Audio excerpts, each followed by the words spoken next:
अध्याय 3 संगति का प्रभाव। आपने क्या कभी इस बात पर विचार किया है कि जो विशेषताएं आपके व्यक्तित्व के अंदर विद्यमान है उनकी किरणें दूसरों तक पहुंचती है। यदि आप प्रसन्न तथा आह्लादित हैं, आप में संकल्प की दृढ़ता और स्थिरता है, आपके शरीर का रोम रोम विजय प्राप्ति का प्रदर्शन कर रहा है, आपके अंग प्रत्यंग से उत्तम स्वास्थ्य तथा हृष्ट पुष्टता झलक रही है, तो आपके संगी साथी तथा आसपास वालों में भी ये प्रभाव प्रवेश कर जाएंगे। जो लोग आपसे प्रभावित हैं उनके अंदर भी वही विशेषताएं उत्पन्न हो जाएगी जो आपके अंदर हैं। वे विशेषताएं चाहे दुर्बल हो या सबल हो, अच्छी हो या बुरी, उच्च हो अथवा निम्न, यदि आप सुसंस्कृत, सुघर तथा सभ्य हैं तो आपकी संगति में भी वो ऐसे हो जाएंगे। आप असभ्य हैं तो यह असभ्यता उनमें भी उत्पन्न हो जाएगी। यदि आपकी कार्यप्रणाली, चरित्र एवं बोलचाल में शक्ति व उत्साह है और आप अपना कार्य साहस एवं परिश्रम से करते हैं, तो आपके आसपास के लोगों और पड़ोसियों में भी यह बात पैदा हो जाएगी। वे आपके उदाहरण को अपने सामने रखकर आप जैसा ही बनने का प्रयत्न करेंगे। इसके विपरीत यदि आप चुस्त व चालाक नहीं बल्कि आलसी और सुस्त हैं, काम को आगे टालने के आदी हैं, तो आसपास वालों को भी वैसा ही बना देंगे। साथ अथवा संगति का प्रभाव पड़ता है। जो लोग साथ साथ उठते बैठते हैं उनकी नैतिकता और उनका स्तर भी प्रायः समान हो जाता है। किसी व्यक्ति का चरित्र इतना सबल नहीं होता कि वह अपने आसपास की स्थितियों से प्रभावित न हो। इसी प्रकार यदि किसी परिवार का मुखिया स्वार्थी, उज्जर और पाशविक प्रवृत्ति का हो तो उस घर का प्रत्येक सदस्य उसी रंग में रंग जाएगा। प्रायः देखा गया है कि सुसंस्कृत, परम स्नेही और सुस्वभावी स्त्री अपने सारे मोहल्ले को नम्र, स्वभावी तथा मधुरभाषी बना देती है। इसका एक उज्ज्वल उदाहरण न्यूयॉर्क की एक महिला श्रीमती सोननेकी बांगर ने अपने आश्चर्यजनक कार्य द्वारा प्रस्तुत किया। उनके विनम्र तथा स्त्री प्रभाव से 1000 से अधिक बालक सदाचारी बन गए। जिस स्थान पर श्रीमती बांगर रहती थी वह स्थान नटखट, आवारा और हरामी लड़कों के लिए विख्यात है, किंतु अब वहाँ कानून का आदर करने वाले शांति प्रिय लड़के पाए जाते हैं। बड़ों का सम्मान करना उनकी खूबियों में शुमार हो चुका है। आकर्षण, प्रेम, घृणा तथा ग्लानि की अदृश्य किरणें हमारे और हमारे संगी साथियों के बीच जारी रहती है। ये गुप्त किरणें ठीक ठीक रिपोर्ट प्रस्तुत करती है। उदाहरण के लिए उस व्यक्ति को कितनी प्रसन्नता तथा संतोष प्राप्त होता है जो यह देखता है कि जहाँ कहीं भी वह जाता है, निराशा और अनिच्छा की अपेक्षा प्रकाश तथा आशा बिखेरता है। जो यह समझता है कि समाचार पत्र बेचने तथा बूट पॉलिश करने वाला लड़का, मोटर ड्राइवर, कार्यालय का चपरासी या जो कोई भी उससे मिलता है, प्रकाश और हर्ष का कुछ न कुछ अंश अवश्य ले जाता है। यदि आप समाचार पत्र खरीदते समय जरा सी मुस्कान भर दें तो आपका कुछ खर्च नहीं होगा, किंतु समाचार पत्र बेचने वाला अथवा बूट पॉलिश करने वाला लड़का या बस कंडक्टर आपको सलाम करेंगे और आपको बड़ा अच्छा आदमी समझेंगे। ऐसे अभिवादनों का हमारे मन में संसार की बड़ी बड़ी वस्तुओं की अपेक्षा अधिक मूल्य और आदर होना चाहिए। मैं एक ऐसी स्त्री को जानता हूँ जिसकी आदत यह है कि वह जहाँ कहीं जाती है अपनी मुस्कान के पुष्प बिखेरती जाती है। उसकी इस आदत से किसी होटल का वेटर, बस का कंडक्टर या जो कोई उसकी मुस्कान से अभिभूत होता है, उसके हृदय में यही इच्छा उत्पन्न होती है कि उसे उस स्त्री की सेवा करने का अवसर कब प्राप्त होगा। एक क्षणिक सी मुस्कान कितना अच्छा प्रभाव लोगों पर पड़ता है। आपके सकारात्मक व्यक्तित्व की छाप उनके दिलों पर अंकित हो जाती है। आपका संभाषण आपके मुख की स्थिति से आप पर और आपसे प्रभावित लोगों पर बहुत गहरा प्रभाव डालता है। यदि आपका मन दुखी है, आपने रोनी सूरत बना रखी है, आपके चेहरे से निराशा टपक रही है, जैसे आपका कोई प्रियजन आपसे बिछुड़ गया है, या आपको रुपये पैसों की ज़रूरत है और आपकी जेब में एक फुटी कौड़ी भी नहीं है, ऐसी स्थिति में आपको यह आशा कदापि नहीं रखना चाहिए कि लोग आपके पास आएंगे या आपकी मुखाकृति उनको अपनी ओर आकृष्ट करेगी। स्वभाव तथा गुण अपना प्रभाव अवश्य दिखाते हैं। कभी कभी एक दुखी, सरियल और कुस्वभावी व्यक्ति अपनी उपस्थिति से पूरा घर दुखी और कुस्वभावी हो जाता है। उस व्यक्ति को कभी मौसम से शिकायत होती है और कभी उसे घर के दूसरे लोगों के सुझावों से सहमति नहीं होती। यदि घर के लोग घर से बाहर सैर को जाना चाहे तो वह घर में ही रहना पसंद करता है। घर के लोग उत्तर की ओर जाना चाहे तो वह दक्षिण की ओर चलता है। उसकी इच्छाएं और सुझाव परिवार के लोगों से अलग होते हैं। वह अपने आसपास के लोगों के साथ सहमत नहीं होता। उसे किसी से मिलकर प्रसन्नता नहीं होती। ऐसा व्यक्ति सबके द्वारा नापसंद किया जाता है। कभी कभी मैं अपने मित्र के यहाँ जाया करता हूँ, किंतु जब भी मैं उसके पास जाता हूँ तो वह हर बार बड़ी उदासी के बाद लौटता हूँ, क्योंकि वह निराशावादी, सनकी और उत्साहहीन है। उसकी स्थिति वृक्ष की उस कोमल शाखा जैसी है जो तनिक सी हवा चलने पर ही झुक जाती है। इसका कारण यह है कि उस व्यक्ति को इतनी कठिनाइयों या कष्टों का सामना करना पड़ रहा है कि उसमें अब छोटी से छोटी कठिनाइयों का सामना करने की भी सामर्थ्य नहीं रही। वह इतना हतोत्साहित हो चुका है, उसकी हिम्मत इतनी टूट चुकी है कि वह जीवन के उज्जवल और आशावादी पहलू को देख ही नहीं सकता। हर घटना तथा हर दुर्घटना उसके स्वभाव के प्रतिकूल प्रति है। सुस्वभावी बनने के दर्शन का आधार इस सरल नियम पर आधारित है कि जैसे हमारे विचार होंगे हम वैसे ही बनेंगे।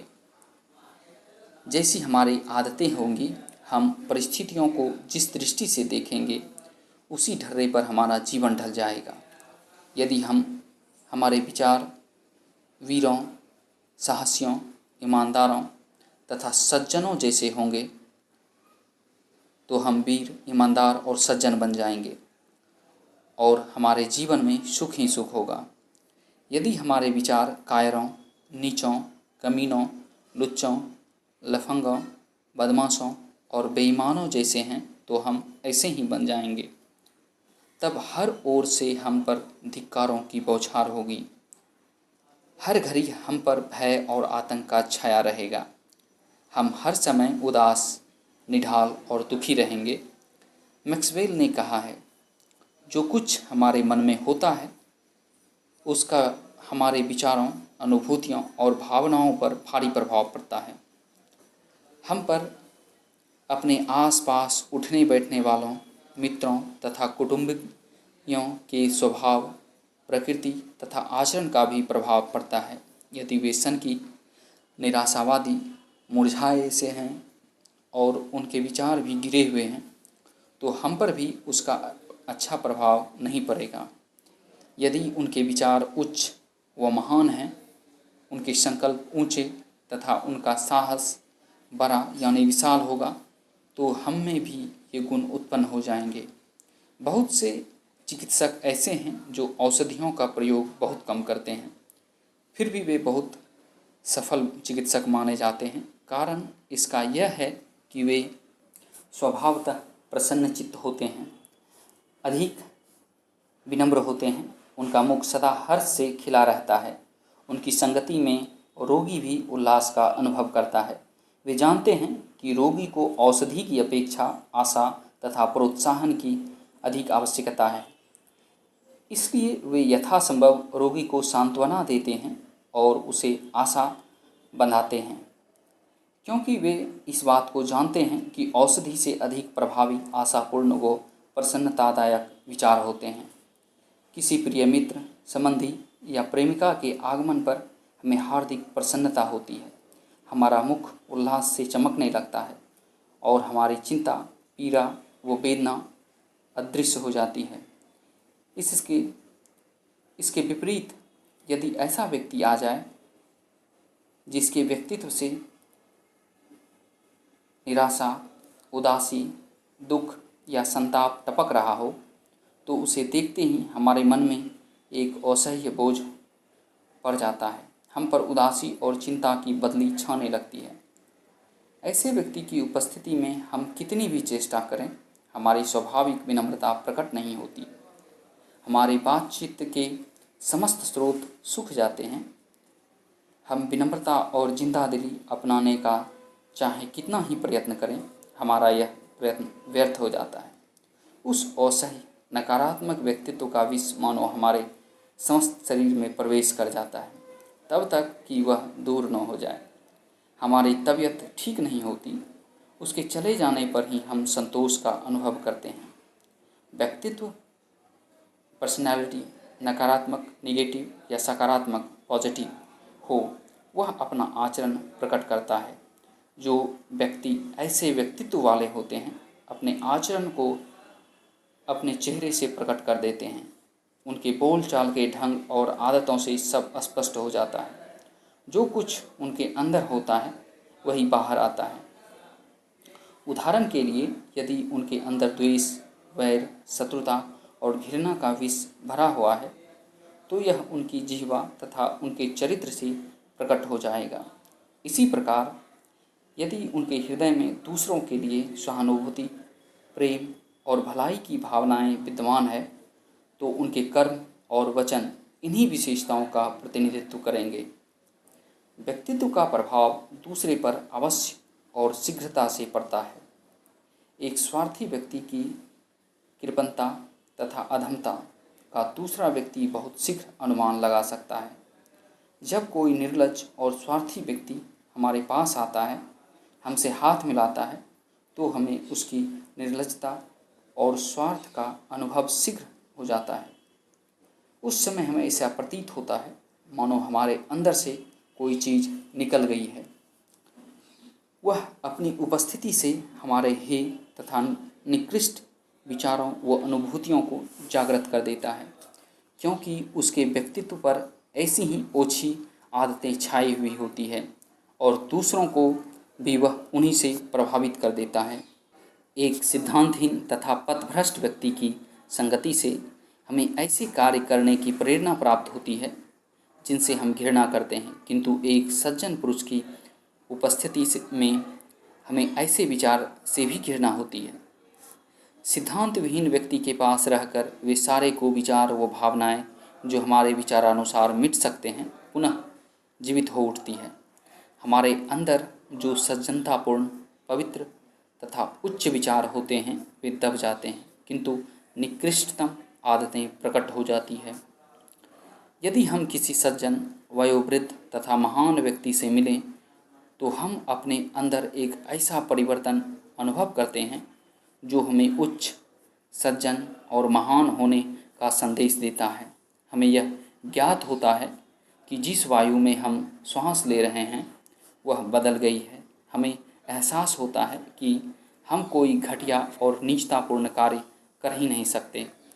उसकी उपस्थिति में भी सज्जन, विनम्र तथा पावन हृदय हम बन जाते हैं, क्योंकि उसका उच्च स्वभाव हमारे मानस की श्रेष्ठतम भावनाओं एवं अनुभूतियों को भाता है। जब तक हम उसकी संगति में रहते हैं, भव्य वस्तुओं की चरम सीमा तक पहुँचने की इच्छा अपने मन में पाते हैं। उसके विचारों की महानता, उसके उद्देश्यों की उच्चता तथा उसके व्यक्तित्व का प्रभाव हमारे अंतःकरण का समर्थक बन जाता है। हमारी आत्मा के अंदर जो सौंदर्य, महानता और पौरुष लुप्त है, वह उसके महान सकारात्मक व्यक्तित्व के प्रभाव से प्रकट होने के लिए व्याकुल हो जाते हैं। हमारे पास अपनी वास्तविकता को छिपाने की शक्ति नहीं है। वस्तुतः बहुरूपियों का आचरण प्रकट होकर रहता है, चाहे वे उसे लाख पर्दों में ही क्यों न छिपाए। सुप्रसिद्ध अंधी, गूंगी और बहरी महिला एल मार्जिन के कमरे में यदि कोई बुरा व्यक्ति होता तो उसे उसके आगमन की सूचना न होती तो वह तुरंत भाग जाती। वह अपने कंधों को सिकोड़ती और उसके ढंग से प्रकट होता कि वह कितनी वेदना का अनुभव कर रही है। वह इस प्रकार कांपने लगती थी मानो वहाँ कोई अकथनीय भयंकर वस्तु आ गई हो। कभी कभी एक कायर और भावुक शिष्य पर गुरु का इतना अधिक प्रभाव पड़ जाता है कि वह अपनी इच्छा अनुसार कार्य नहीं कर सकता। मैंने इस प्रकार के अनेक उदाहरण बालकों को पाठ पढ़ते तथा कॉपी पर सवाल निकालते समय देखे हैं। एक भीमकाय या कठोर हृदय गुरु की भय से बालक इतना आतंकित हो जाता है कि वह साधारण जमा के सवाल भी हल नहीं कर सकता, पढ़े हुए पाठ को याद नहीं रख सकता, क्योंकि भय से उसके हाथ पांव फूल जाते हैं। कभी कभी विद्वान और परिश्रमी छात्र भी ऐसे असहानुभूतिपूर्ण व्यवहार के कारण परीक्षा में असफल हो जाते हैं। मैं एक ऐसे कारखानेदार को जानता हूँ जो बहुत भारी भरकम, हिष्ट-पुष्ट, कठोर हृदय और घमंडी है। उसका अपने मजदूरों पर इतना रौब और दबदबा है कि वह स्वयं उन्हें किसी कार्य को करने की आज्ञा दे तो वह कर ही नहीं सकते। वे कांपने लगते हैं और उनके हाथ पांव फूल जाते हैं। उसकी उपस्थिति में एक कायर व्यक्ति अपने अस्तित्व को निरर्थक समझता है। अपनी सामर्थ्य पर उसे संदेह होने लगता है और वह अपनी इच्छा अनुसार कार्य नहीं कर सकता। उसकी जिह्वा तुतलाने सी लगती है और उसे कार्य करने में संकोच होता है।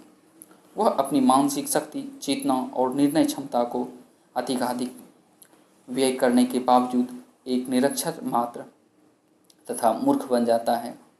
बड़े बड़े विज्ञ तथा विद्वान वक्ताओं की मानसिक शक्ति ने श्रोतागणों की प्रवृत्ति से बहुत लाभ उठाए हैं। बड़े धड़ल्ले से वक्ताओं की ख्याति और महानता में उनकी श्रोताओं की प्रशंसा और वाहवाह का बहुत हिस्सा है।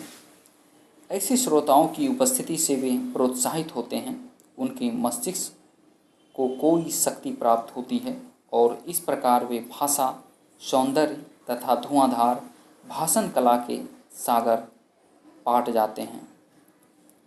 जैसा व्यवहार आप दूसरों के साथ करेंगे वैसा ही व्यवहार दूसरे भी आपके साथ करेंगे।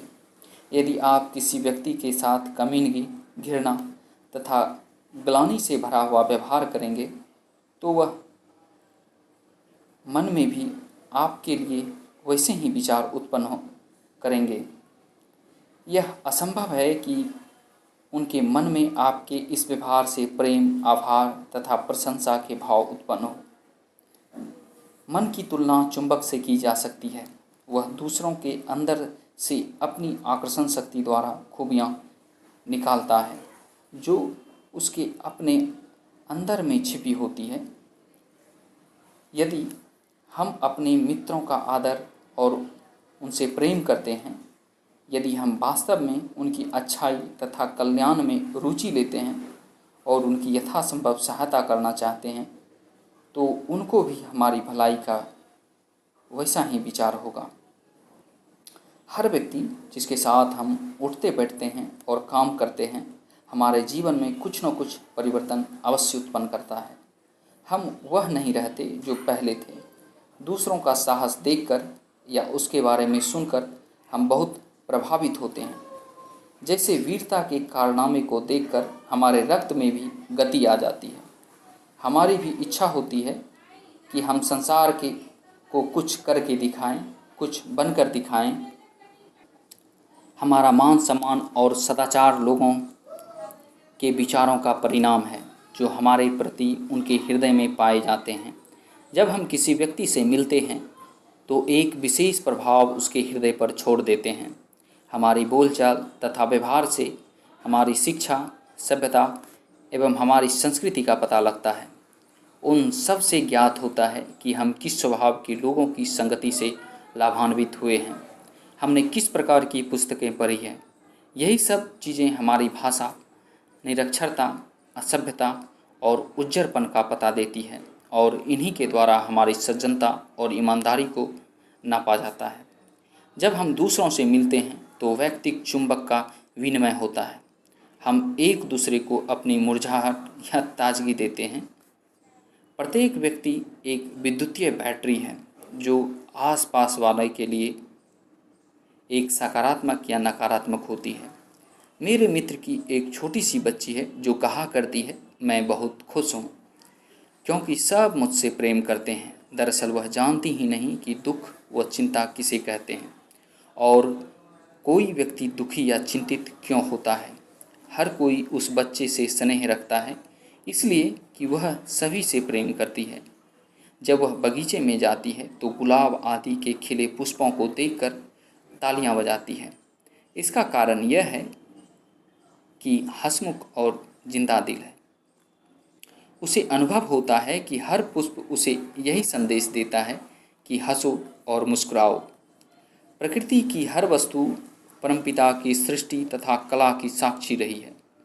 यदि हम इन वस्तुओं को उसी की दृष्टि और उसी दिशा में देखें जैसा कि विधि ने उन्हें बनाया है, और अपने पथभ्रष्ट करने वाले तथा कुविचारों की ऐनक से न देखें जिनसे कि वस्तुओं की आकृतियां भद्दी और टेढ़ी मेढ़ी दिखाई देती है, तो हर वस्तु हमें यही संदेश देगी कि हंसो, मुस्कुराओ और प्रकृति के सिद्धांतों के अनुसार जियो। यदि हम अपने जीवन में नियमितता अपना लें, यदि हम जीवन के राजमार्ग पर प्रकृति के सिद्धांतानुसार चलना आरंभ कर दें, तो हमें इतना संतोष तथा आनंद प्राप्त होगा कि हमारे जीवन के लिए स्वर्गतुल्य बन जाएगा। जब संसार उस बिंदु पर पहुंच जाएगा जब हर व्यक्ति वास्तविकता को पहचान लेगा और स्वाभाविक तथा सच्चा जीवन व्यतीत करने लगेगा, तो संसार के क्षितिज से संकट व विपत्ति के बादल छट जाएंगे। प्रायः एक लालची, निर्दयी और स्वार्थी व्यक्ति का चेहरा देखकर हमारी तबीयत खराब हो जाती है।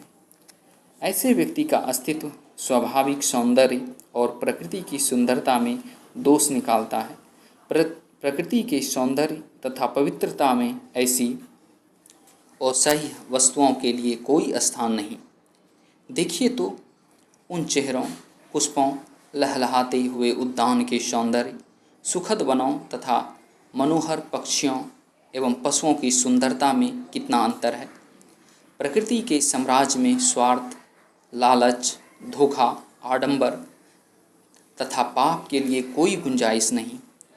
वह उन सारी वस्तुओं से भिन्न और अलग हैं जो विधाता ने उत्पन्न की है। संसार में जो बुरी वस्तु उत्पन्न होती है वह बुरे विचार या बुरे व्यवहार का फल होती है और उसका नष्ट कर देना ही उचित है। इस संसार में हर व्यक्ति दूसरी वस्तुओं को अपने विचार, कर्म तथा अपनी वृत्ति को ऐनक के शीशे में देखता है। जिस विचार या जिस वृत्ति से किसी वस्तु को देखा जाए वह वैसी ही नजर आती है। हमारे जीवन की हर घटना, हर व्यवहार, हर विचार तथा हर वृत्ति का पर्दा हमारी आँखों के सामने लटका रहता है।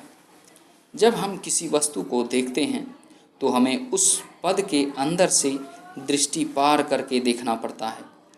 यदि हमारे कर्म शुभ, विचार पवित्र, वृत्ति निर्मल और व्यक्तित्व सकारात्मक है तो हमारी आँखों के आगे कोई पर्दा नहीं रहेगा, वरन प्रकाश की एक चादर सामने होगी जिसमें से कुरूप, भौरे, भद्दे, भयानक या घृणापूर्ण आकृतियों की अपेक्षा यथार्थ, सत्य और सौंदर्य के दर्शन होंगे। जिन लोगों के चेहरे पर हर्ष और होठों पर मुस्कुराहट होती है, हम उन्हें कितना पसंद करते हैं। हम उनके चेहरों को, उनकी आँखों को, उनकी मुस्कान को देखते हैं, बार बार देखने पर भी नहीं थकते। उन्हें देखकर हमारे विचारों और भावनाओं में ताजगी आती है। तब हमारा झुकाव उनकी ओर मुड़ जाता है। ठीक उसी तरह जिस तरह सूरजमुखी का फूल उसी ओर मुड़ता है जिस ओर सूर्य होता है। इसके विपरीत उन लोगों की सूरत देखकर हमारा मन घुट जाता है जिन पर सदा दुख और चिंता के बादल छाए रहते हैं, जिनके चेहरे जरा सी बात पर क्रोध में तमतमा जाते हैं। प्रसन्नचित्त रहना तथा सदा सुख का अनुभव करना एक वरदान है। अपनी दुनिया हम खुद बनाते हैं। अपने आसपास का वातावरण हमारा अपना बनाया होता है। हमें सदा ऐसे लोगों का साथ करना चाहिए जिनका व्यक्तित्व सकारात्मक हो, क्योंकि उनका प्रभाव हम पर पड़ता है। हम सदा उनसे प्रभावित रहते हैं जैसे वे हमसे प्रभावित होते हैं। धन्यवाद।